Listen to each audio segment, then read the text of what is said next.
ಮುಖ್ಯಮಂತ್ರಿ ಡಿ.ಕೆ. ಶಿವಕುಮಾರ್ ಅವರ ಹೊಸ ಘೋಷಣೆಗಳಾಗಿರಬಹುದು, ಇನ್ನು ಗೃಹಲಕ್ಷ್ಮಿ ಯೋಜನೆ ಆಗಿರಬಹುದು. ವೀಕ್ಷಕರೇ, ರೇಷನ್ ಕಾರ್ಡ್ ಇದ್ದವರಿಗೆ ನೋಡಿ, ಮೊದಲಿಗೆ ಗೃಹಲಕ್ಷ್ಮಿಗೆ 4,000 ರೂಪಾಯಿ ಬಾಕಿ ಹಣ ಕೂಡ ಈಗ ಜಮೆ ಆಗೋದಕ್ಕೆ ಶುರುವಾಗ್ತಾ ಇದೆ. ನಿಮಗೆ ಹಣ ಬಂದಿಲ್ವಾ? ವಿಡಿಯೋ ಪೂರ್ತಿಯಾಗಿ ನೋಡಿ, ಯಾವಾಗ ಬರುತ್ತೆ ಎಲ್ಲ ಕೂಡ ಡೀಟೇಲ್ ಆಗಿ ಮಾಹಿತಿ ನಾವು ನಿಮಗೆ ಹೇಳಲಿದ್ದೇವೆ. ಇನ್ನು ಆಧಾರ್ ಕಾರ್ಡ್ಗೆ ಅಧಿಕೃತವಾಗಿ ಬ್ರೇಕ್ ಬೀಳಲಿದೆ ಅಂತ ಕೂಡ ಹೇಳ್ಬೋದು. ಎದಕ್ಕಂದ್ರೆ ಶಕ್ತಿ ಯೋಜನೆ ಉಚಿತ ಬಸ್ ಪ್ರಯಾಣದಲ್ಲೂ ಕೂಡ ಭಾರಿ ಒಂದು ಪರಿಶೀಲನೆ ಮಾಡಲಬಹುದು ಅಂತ ಹೇಳಲಾಗ್ತಾ ಇದೆ. ವೀಕ್ಷಕರೇ, ಇನ್ನೊಂದು ಕಡೆಗೆ ರೇಷನ್ ಕಾರ್ಡ್ ಇದ್ದವರಿಗೆ, ನಿಮ್ಮ ಹತ್ತಿರ BPL ಕಾರ್ಡ್ ಇರಲಿ, AY ಕಾರ್ಡ್ ಇರಲಿ, ನಿಮಗೂ ಕೂಡ ದೊಡ್ಡ ಒಂದು ಸಿಹಿ ಸುದ್ದಿ. ಅಕ್ಕಿ ಜೊತೆಗೆ ಯಾವೆಲ್ಲ ಆಹಾರ ಸಾಮಗ್ರಿಗಳನ್ನು ವಿತರಣೆ ಮಾಡಲಾಗುತ್ತೆ, ಯಾವಾಗಲಿಂದ ವಿತರಣೆ ಮಾಡಲಾಗುತ್ತೆ, ಎಲ್ಲ ಕೂಡ ಡೀಟೇಲ್ ಆಗಿ ಮಾಹಿತಿ ನೋಡೋಣ. ಇನ್ನು BPL ಕಾರ್ಡ್ ಇದ್ದವರಿಗೆ ಹೊಸ ನಿಯಮ ಅಂತ ಕೂಡ ಇಲ್ಲಿ ಹೇಳ್ಬೋದು. ಇನ್ನು ಪಂಚ ಗ್ಯಾರಂಟಿ ಯೋಜನೆಗಳನ್ನ ಪರಿಷ್ಕರಣೆ ಮಾಡ್ತಾರೆ ಎಂಬುವ ಪ್ರಶ್ನೆಗೂ ಕೂಡ ಈಗ ಉತ್ತರ ಸಿಕ್ಕಿರುವಂತದ್ದು. ನೋಡಿ ವೀಕ್ಷಕರೇ, ಒಂದು ಕಡೆಗೆ ಗೃಹಲಕ್ಷ್ಮಿ ಯೋಜನೆಗೆ ಬಯೋಮೆಟ್ರಿಕ್ ಸಿಸ್ಟಮ್ ಅನ್ನ ತರ್ತಾ ಇದ್ದಾರೆ. ಎದಕ್ಕಂದ್ರೆ ಮೃತಪಟ್ಟವರ ಒಂದು ಅಕೌಂಟ್ಗಳನ್ನ ತೆಗೆದು ಹಾಕಲು ಆಗಿರ್ಬೋದು, ಅನರ್ಹರನ್ನ ತೆಗೆದು ಹಾಕಲು. ಅದೇ ತರ ರೇಷನ್ ಕಾರ್ಡ್, ಅನರ್ಹರ BPL ಕಾರ್ಡ್ ಕೂಡ APL ಕಾರ್ಡ್ ಆಗಿ ಕನ್ವರ್ಟ್ ಮಾಡಲಾಗಿತ್ತು. ಈಗ ಶಕ್ತಿ ಯೋಜನೆ, ಸ್ಮಾರ್ಟ್ ಕಾರ್ಡ್ ವಿತರಣೆ ಆಗಿರ್ಬೋದು, ಗೃಹ ಜ್ಯೋತಿ ಯೋಜನೆ ಮತ್ತೆ ಯುವ ನಿಧಿ ಯೋಜನೆ ಎಲ್ಲ ಕೂಡ ಪಂಚ ಗ್ಯಾರಂಟಿ ಬಗ್ಗೆ ದೊಡ್ಡ ಅಪ್ಡೇಟ್ ಬಂದಿದೆ.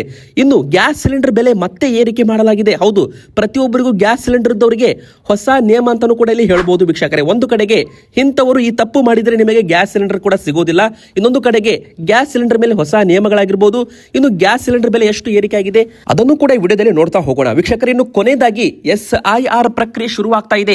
ಒಂದು ವೇಳೆ ಮತಪಟ್ಟಿಯಿಂದ ಹೆಸರು ರದ್ದು ಆದ್ರೆ ನಿಮಗೆ ಗ್ಯಾರಂಟಿ ಸಿಗೋದಿಲ್ಲ ಅಂತ ಮುಖ್ಯಮಂತ್ರಿ ಡಿ.ಕೆ. ಶಿವಕುಮಾರ್ ಅವರು ಹೇಳಿಕೆಯನ್ನು ಕೊಟ್ಟಿರುವಂತದ್ದು. ಅಂದ್ರೆ ಗೃಹಲಕ್ಷ್ಮಿ ಹಣನೂ ಬರಲ್ಲ, ಸರ್ಕಾರಗಳ ಯೋಜನೆಗಳ ಲಾಭ ಕೂಡ ಸಿಗೋದಿಲ್ವಂತೆ. ಹೌದು ವೀಕ್ಷಕರೇ, ಇದು ಅಧಿಕೃತವಾಗಿ ಮುಖ್ಯಮಂತ್ರಿ ಡಿ.ಕೆ. ಶಿವಕುಮಾರ್ ಅವರು ಹೇಳಿಕೆ ಕೊಟ್ಟಿರೋದ್ರಿಂದ ವೋಟರ್ ID, ಆಧಾರ್ ಕಾರ್ಡ್ ಇದ್ದವರು ವಿಡಿಯೋನ ಪೂರ್ತಿಯಾಗಿ ನೋಡಿ ಎಲ್ಲಾ ಮಾಹಿತಿ ತಿಳಿದುಕೊಳ್ಳಿ. ಇನ್ನು ಕರ್ನಾಟಕಕ್ಕೆ 8 ಜಿಲ್ಲೆಗಳಿಗೆ ರೆಡ್ ಅಲರ್ಟ್ ಕೊಡಲಾಗಿದೆ. ಹೌದು, ಕರಾವಳಿ ಪ್ರದೇಶಗಳಲ್ಲೂ ಕೂಡ ಭಾರಿ ಅಲರ್ಟ್, ಭಾರಿ ಮಳೆ ಆಗಲಿದೆ.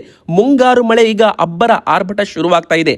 ಹಾಗಾದ್ರೆ ಯಾವೆಲ್ಲ ಜಿಲ್ಲೆಗಳಿಗೆ ಅಲರ್ಟ್ ಕೊಡಲಾಗಿದೆ ಅದನ್ನು ಕೂಡ ನೋಡ್ತಾ ಹೋಗೋಣ. ಸೊ ವೀಕ್ಷಕರೇ, ಮೊದಲಿಗೆ ವಿಡಿಯೋನ ಪೂರ್ತಿಯಾಗಿ ಕೊನೆ ತನಕ ನೋಡ್ತಾ ಇರಿ. ನೀವಿನ್ನೂ ಕೂಡ ವಿಡಿಯೋಗೆ ಲೈಕ್ ಮಾಡಿಲ್ಲ ಅಂದ್ರೆ, ನೀವು ಗೃಹಲಕ್ಷ್ಮಿ ಆಗಿರ್ಬೋದು, ರೇಷನ್ ಕಾರ್ಡ್ ಹೊಂದಿದ್ರೆ ಬೇಗನೆ ವಿಡಿಯೋಗೆ ಲೈಕ್ ಮಾಡೋದ್ರ ಮೂಲಕ ವಿಡಿಯೋಗೆ ಒಂದು ಸಪೋರ್ಟ್ ಮಾಡಿ.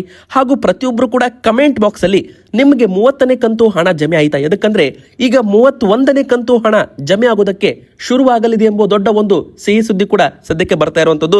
ನೋಡಿ ವೀಕ್ಷಕರೇ, ಒಂದು ಕಡೆಗೆ ಗೃಹಲಕ್ಷ್ಮಿಯರಿಗೆ 30 ಕಂತು ಅಂದ್ರೆ 60,000 ರೂಪಾಯಿ ಹಣ ಆಗುತ್ತೆ.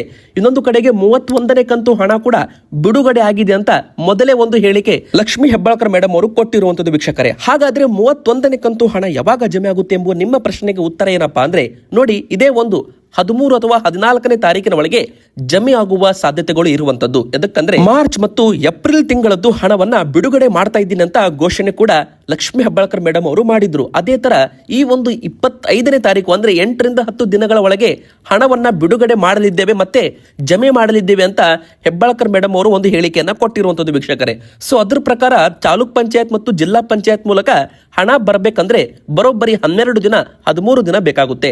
ಸೊ ವೀಕ್ಷಕರೇ, ಇದು 12 ಅಥವಾ 13 ತಾರೀಕಿನ ಒಳಗೆ ನಿಮಗೆ ಹಣ ಜಮೆ ಆಗಲಿದೆ, ಮತ್ತೆ 2,000 ರೂಪಾಯಿ ಅಂತಾನು ಕೂಡ ಇಲ್ಲಿ ಹೇಳ್ಬೋದು. ಆದ್ರೆ ಕೆಲವರಿಗೆ 1 ತಿಂಗಳು ಹಣನೇ ಬಂದಿಲ್ಲ ಅಂದ್ರೆ ಅವರಿಗೆ 2ನೇ ತಿಂಗಳು 2 ಬಾರಿ ಹಣವನ್ನ ಜಮೆ ಮಾಡೋದರ ಮೂಲಕ ಹಣವನ್ನ ಕ್ಲಿಯರ್ ಮಾಡಲಾಗಿದೆ. ಹೌದು, ತುಂಬಾ ಜನರಿಗೆ ಇದೇ ತರ ಮಾಡಿರುವಂತದ್ದು. ಸೊ ವೀಕ್ಷಕರೇ, ಕೆಲವರಿಗೆ ಪ್ರತಿ ತಿಂಗಳು ಬಂದ್ರೆ, ಕೆಲವರಿಗೆ 1 ತಿಂಗಳು ಬಿಟ್ಟು 1 ತಿಂಗಳು 2 ಕಂತು ಜಮೆ ಕೂಡ ಆಗಿರುವಂತದ್ದು DBT ಆಪ್ ನ ಮೂಲಕ ನಾವು ಚೆಕ್ ಮಾಡಿದಾಗ.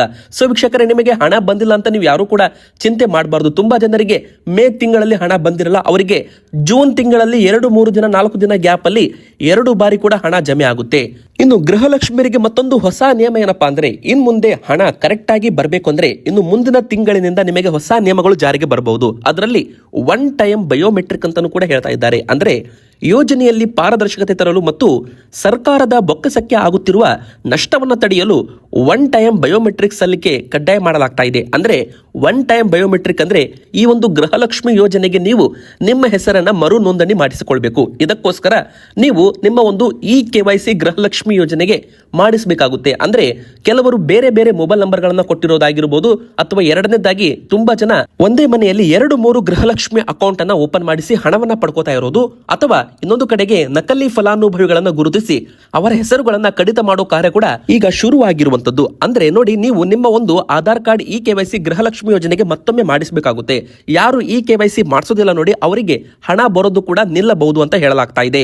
ಇನ್ನು ಮೃತಪಟ್ಟವರ ಅಕೌಂಟ್ಗೂ ಕೂಡ ಸರ್ಕಾರ ಹಣ ಹಾಕ್ತಾ ಇರೋದು ಗೊತ್ತಾಗಿದೆ. ಸೊ ಇದನ್ನ ಕೂಡ ನಿಲ್ಲಿಸಲು ಈ ಒಂದು ಬಯೋಮೆಟ್ರಿಕ್ ಸಿಸ್ಟಮ್ KYC ಲಾಂಚ್ ಮಾಡಲಾಗ್ತಾ ಇದೆ ಅಂತಾನು ಕೂಡ ಇಲ್ಲಿ ಹೇಳ್ಬಹುದು.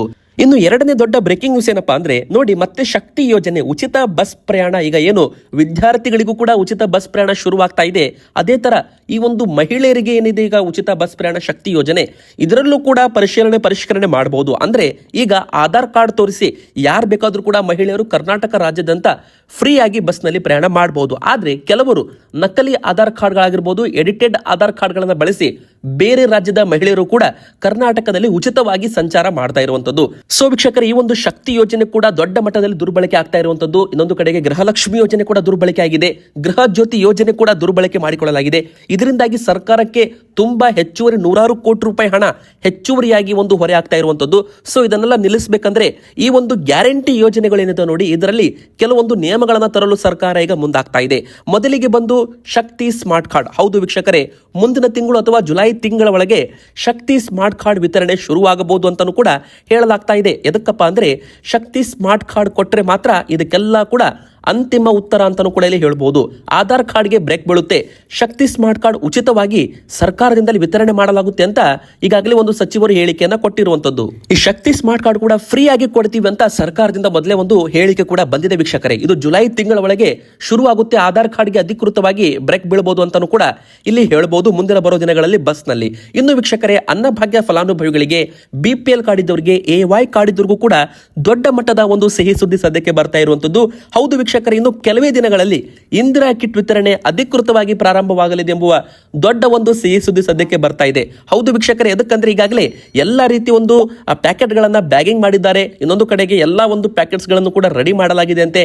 ಸೊ ವೀಕ್ಷಕರೇ, ಈಗ ಅಕ್ಕಿ ಬದಲಾಗಿ ಇಂದಿರಾ ಕಿಟ್ ವಿತರಣೆ ಒಂದು ಕಡೆಗೆ, ಮತ್ತೊಂದು ಕಡೆಗೆ ಕೇಂದ್ರ ಸರ್ಕಾರದಿಂದ ಅಕ್ಕಿ ಮತ್ತು ರಾಗಿಯನ್ನ ವಿತರಣೆ ಮಾಡುವಂತೆ ಈಗಾಗಲೇ ನ್ಯಾಯಬೆಲೆ ಅಂಗಡಿಗಳಿಗೆ ಹೇಳಿಕೆಯನ್ನು ಕೂಡ ಕೊಡಲಾಗಿದೆ.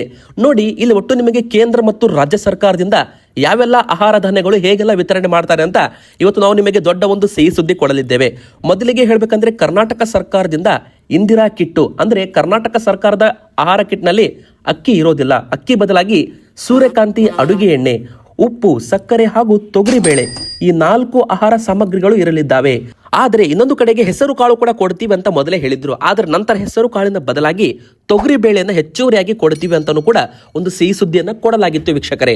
ಇತ್ತ ಕೇಂದ್ರ ಸರ್ಕಾರದಿಂದ ಅಕ್ಕಿ ಮಾತ್ರವಲ್ಲದೆ ರಾಗಿ ಕೂಡ ವಿತರಣೆ ಮಾಡುವಂತೆ ಈಗಾಗಲೇ ಸೂಚನೆ ಕೊಡಲಾಗಿದೆ. ಆದ್ರೆ ಕೆಲವು ಕಡೆಗೆ ಉತ್ತರ ಕರ್ನಾಟಕದ ಭಾಗದಲ್ಲಿ ನಮಗೆ ರಾಗಿ ಬೇಡ, ಜೋಳ ವಿತರಣೆ ಮಾಡಿ ಅಂತಾನೂ ಕೂಡ ಕೂಗುಗಳು ಕೇಳಿ ಬರ್ತಾ ಇದೆ. ಇನ್ನೊಂದು ಕಡೆಗೆ ಸರ್ವರ್ ಸಮಸ್ಯೆ. ಹೌದು, ಪಡಿತರ ವಿತರಣೆಯಲ್ಲಿ ಸರ್ವರ್ ಸಮಸ್ಯೆಯಿಂದಾಗಿ ಯಾರೆಲ್ಲ ಹೋದ ತಿಂಗಳು ಪಡಿತರ ಪಡೆದುಕೊಂಡಿಲ್ಲ ಅವರು ಈ ಒಂದು ಜೂನ್ ತಿಂಗಳಲ್ಲಿ ಪಡಿತರವನ್ನ ಪಡೆದುಕೊಳ್ಳಿ ಅಂತ ಆಹಾರ ಇಲಾಖೆಯಿಂದ ಒಂದು ಅಪ್ಡೇಟ್ ಕೂಡ ಸಿಕ್ಕಿರುವಂತದ್ದು ವೀಕ್ಷಕರೇ. ಅಂದ್ರೆ ನೀವು ಯಾರಾದ್ರೂ ಪಡಿತರ ಪಡೆದುಕೊಂಡಿಲ್ಲ ಅಂದ್ರೆ ಈ ಬಾರಿ ಬಯೋಮೆಟ್ರಿಕ್ ಕೊಡೋದ್ರ ಮೂಲಕ ಮೇ ಮತ್ತು ಜೂನ್ 2 ತಿಂಗಳದ್ದು ಪಡಿತರವನ್ನ ಒಟ್ಟಿಗೆ ನೀವು ಪಡೆದುಕೊಳ್ಳಬಹುದು ಅಂತಾನೂ ಕೂಡ ಒಂದು ಹೇಳಿಕೆ ಕೊಡಲಾಗಿದೆ.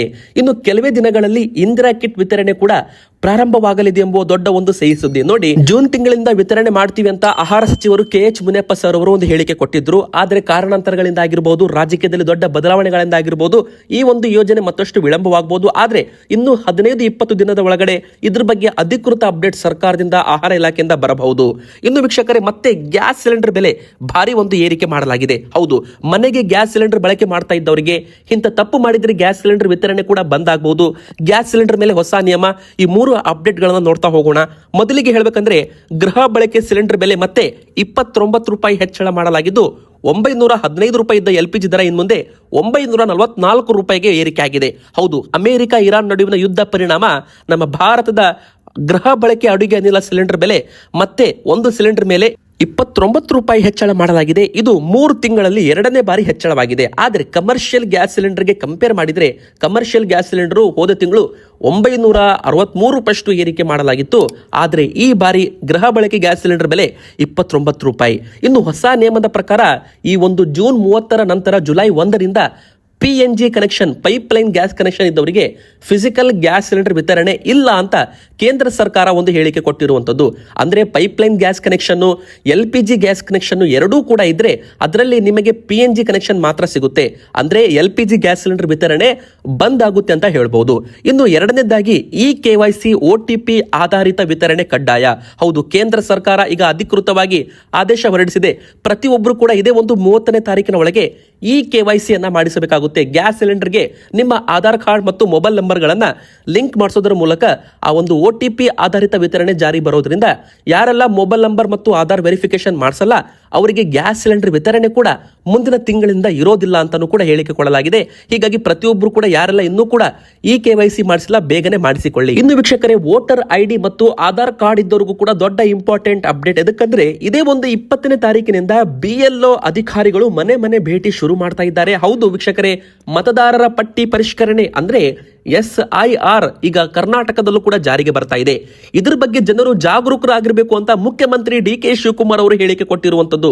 ನೋಡಿ, ಒಂದು ವೇಳೆ ಈ ಒಂದು SIR ಪ್ರಕ್ರಿಯೆಯಿಂದ ಮತದಾರರ ಒಂದು ಹೆಸರು ಮತಪಟ್ಟಿಯಿಂದ ಹೆಸರು ರದ್ದು ಆದ್ರೆ ಅವರಿಗೆ ಗ್ಯಾರಂಟಿ ಸಿಗೋದಿಲ್ಲ ಅಂತ ಮುಖ್ಯಮಂತ್ರಿ DK ಶಿವಕುಮಾರ್ ಅವರು ಒಂದು ಹೇಳಿಕೆಯನ್ನ ಕೊಟ್ಟಿರುವಂತದ್ದು. ಗೃಹಲಕ್ಷ್ಮಿ ಯೋಜನೆ, ಗೃಹ ಜ್ಯೋತಿ ಯೋಜನೆ ಸೇರಿ ಯಾವ ಸರ್ಕಾರಿ ಯೋಜನೆ ಲಾಭನೂ ಕೂಡ ಜನರಿಗೆ ಸಿಗೋದಿಲ್ಲ. SIR ನಿಂದ ಮತ ನಷ್ಟ ತಡೆಯಲು ಮುಖ್ಯಮಂತ್ರಿ ಅವರು ಎಚ್ಚರಿಕೆ ಹೆಜ್ಜೆಯನ್ನ ಇಡುವಂತ ಜನರಿಗೆ ಒಂದು ಹೇಳಿಕೆಯನ್ನ ಕೊಟ್ಟಿರುವಂತದ್ದು. ಅಂದ್ರೆ ನೋಡಿ, ಈಗ SIR ಬಗ್ಗೆ ಎಚ್ಚರಿಕೆಯಿಂದ ಇರಬೇಕು.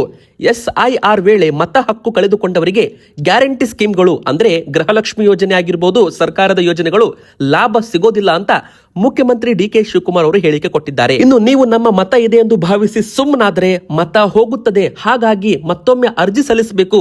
ಅರ್ಜಿ ಸಲ್ಲಿಸದಿದ್ದರೆ ಮತವೂ ಇಲ್ಲ, ಜೊತೆಗೆ ಯಾವುದೇ ಸರ್ಕಾರಿ ಯೋಜನೆಗಳ ಲಾಭ ಕೂಡ ಸಿಗೋದಿಲ್ಲ ಅಂತ ಎಚ್ಚರಿಸಿದ್ದಾರೆ. ಹೀಗಾಗಿ ವೀಕ್ಷಕರೇ, ನಿಮ್ಮ ಮನೆಗೆ ಯಾರಾದರೂ BLO ಅಧಿಕಾರಿಗಳು ಬಂದ್ರೆ, ಏನಾದರೂ ನಿಮಗೆ ಅರ್ಜಿ ಫಾರಂ ಕೊಟ್ರೆ ಅದನ್ನ ನೀವು ತುಂಬಿ ಮತ್ತೆ ವಾಪಸ್ ಕೊಡಬೇಕು. ಇಲ್ಲವಾದಲ್ಲಿ ನಿಮ್ಮ ಮತದಾನ ಹಕ್ಕು ಹೋದ್ರೆ ನಿಮಗೆ ಹಣ ಕೂಡ ಸಿಗೋದಿಲ್ಲ ಗೃಹಲಕ್ಷ್ಮಿ ಯೋಜನೆದು ಅಂತ ಇಲ್ಲಿ ಹೇಳಬಹುದು ವೀಕ್ಷಕರೇ. ಇನ್ನು ಕೊನೆಯದಾಗಿ, ಕರ್ನಾಟಕದಲ್ಲಿ ಇಂದಿನಿಂದ 3-4 ದಿನಗಳ ಕಾಲ ಭಾರಿ ಮಳೆ ಆಗೋದ್ರಿಂದ ರೆಡ್ ಅಲರ್ಟ್ ಕೂಡ ಘೋಷಣೆ ಮಾಡಲಾಗಿದೆ. ನೋಡಿ, ರೆಡ್ ಅಲರ್ಟ್ ಅಂದ್ರೆ ಭಯಾನಕ ಮಳೆ ಅಂತಾನೂ ಕೂಡ ಹೇಳ್ಬಹುದು. ಅಂದ್ರೆ ಮುಂಗಾರು ಚುರುಕುಗೊಂಡಿದೆ. ಅಂದ್ರೆ ನೋಡಿ ವೀಕ್ಷಕರೇ, ಮುಂದಿನ 3 ದಿನಗಳ ಕಾಲ ಕರಾವಳಿ ಹಾಗೂ ದಕ್ಷಿಣ ಒಳನಾಡು ಹಾಗೂ ಉತ್ತರ ಒಳನಾಡಿನ 8 ಜಿಲ್ಲೆಗಳಿಗೆ ಭಾರಿ ಮಳೆಯಾಗುವ ಮುನ್ಸೂಚನೆ ಇದ್ದು ಹವಾಮಾನ ಇಲಾಖೆ ರೆಡ್ ಅಲರ್ಟ್ ಕೂಡ ಘೋಷಣೆ ಮಾಡಿದೆ. ಹಾಗಾದ್ರೆ ಆ 8 ಜಿಲ್ಲೆಗಳು ಯಾವುದಂದ್ರೆ ಉಡುಪಿ, ದಕ್ಷಿಣ ಕನ್ನಡ ಹಾಗೂ ಧಾರವಾಡ, ಉತ್ತರ ಕನ್ನಡ, ಶಿವಮೊಗ್ಗ, ಉಡುಪಿ, ಹಾವೇರಿ ಹಾಗೂ ಚಿಕ್ಕಮಗಳೂರು. ಈ ಜಿಲ್ಲೆಗಳಲ್ಲಿ ರೆಡ್ ಅಲರ್ಟ್ ಅನ್ನ ಸಾರಲಾಗಿದೆ. ಯಾಕಂದ್ರೆ ಗುಡುಗು ಮಿಂಚು ಆರ್ಭಟದೊಂದಿಗೆ ಭಾರಿ ಮಳೆ ಆಗಲಿದೆ ಅಂತ ಹೇಳ್ಬಹುದು.